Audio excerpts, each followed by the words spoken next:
Serial सरू में आ गया है बहुत ही धमाकेदार ट्विस्ट। जी हाँ, आप आने वाले ट्विस्ट में देखेंगे कि यहाँ पर अनिका रात के 12 बजते ही जब खुद को अनाउंस करेगी कि वो अब इस घर की मालकिन है और सारी चीजों की भी, तो इसके बाद उसके होश उड़ने वाले हैं क्योंकि वहां होने वाली है सरू की एंट्री, जिसे देखकर अब सदमे में आ जाएगी यहाँ पर अनिका भी और उसकी नानी कामनी भी। लेकिन ये सब होगा कैसे, चलिए बताते हैं। लेकिन हाँ, अगर अभी तक आपने हमारे चैनल को सब्सक्राइब नहीं किया है तो जल्दी से कर लीजिए। जहां आप आने वाले ट्विस्ट में देखने वाले हैं कि असल में होता कुछ ऐसा है कि एक तरफ जहां कामनी जब पहुंची होती है सरूजा पर हमला करने के लिए, तो सरूजा की जगह वहां पर सरू होती है और यहाँ पर सरू उसके चेहरे से नकाब हटाने की कोशिश करती है। दोनों में काफी हाथापाई भी होती है, लेकिन तभी कामनी उसे धक्का देकर और उसके मुंह पर राख वगैरह फेंक कर वहां से भाग निकलती है। जिसके बाद अब कामनी तो भाग जाती है, लेकिन तभी वहां वेद आ जाता है और वेद सरू से नाराज हो जाता है कि सरू ने इतना बड़ा खतरा अकेले क्यों मोल लिया, उसने बताया क्यों नहीं उसे। जिसके बाद यहाँ पर अब ये लोग घर पर जाते और चंद्रकांत को बताते हैं कि आखिर सरू पर कितना बड़ा हमला हुआ है। तभी जो चाकू होता है वो इन लोगों के पास ही होता है क्योंकि कामनी से वो गेट के बाहर ही गिर जाता है। जिसके बाद ये लोग उसे पुलिस को दे देंगे और पता लगवाएंगे कि आखिर किसने वो हमला किया था, क्योंकि वो चाकू थोड़ा पुराना होता है।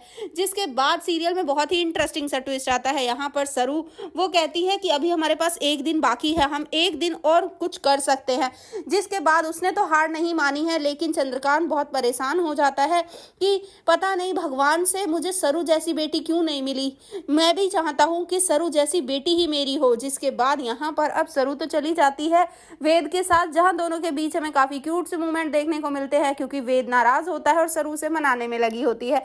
यहाँ पर अब तारा को जब ये बात पता चलती है तो तारा सरू को बुलाकर उससे कहने वाली है कि हमने तुमसे कहा था ना कि तुम्हारे और वेद के बीच की जो दूरियां हैं वो दूरियां ही रहनी चाहिए, दोस्ती से ज्यादा नहीं बढ़नी चाहिए। तो यहाँ पर सरू कह देती है कि आप चिंता मत कीजिए, वो फासला कभी नहीं हटेगा, वो दूरियां कभी खत्म नहीं होंगी, जैसा आपने कहा था बिल्कुल वैसा ही है। लेकिन यहाँ पर वेद ये सारी बातें सुन लेगा और वेद तारा से साफ साफ कह देगा कि वो सरू से प्यार करता है और सिर्फ उसी से शादी करेगा। लेकिन यहाँ पर अब जो सरूजा है वो अपनी बेटी सरू से टकराने वाली है, जहां पर सरू को वो सारा सच बता देगी। जिसके बाद सरू के पैरों तले से जमीन खिसक जाएगी कि जिस लड़की को हम ढूंढ रहे थे इतने टाइम से वो तो मैं ही हूं, तो उस घर की मालकिन मैं हुई, मतलब अब अनिका को ये सब करने से सिर्फ मैं ही रोक सकती हूँ। जिसके बाद वो आने वाली है यहाँ पुलिस के साथ और देने वाली है सबको बड़ा झटका। तो भाई सीरियल बहुत ही धमाकेदार हो गया है। आप कितने एक्साइटेड आने वाले ट्विस्ट के हमें कमेंट बॉक्स में बताएं, क्योंकि यहाँ पर अब जो ये कामनी और अनिका और उसकी माँ है, इन तीनों ने मिलकर अब जो अन्नपूर्णा है उस पर भी हमला किया, जिसके बाद उनकी जान खतरे में है। तो क्या सरू उनकी जान बचाकर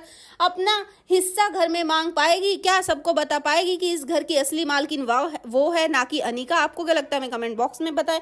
ऐसी खबरों से जुड़े रहने के लिए आप हमारे चैनल को जरूर सब्सक्राइब कर लें।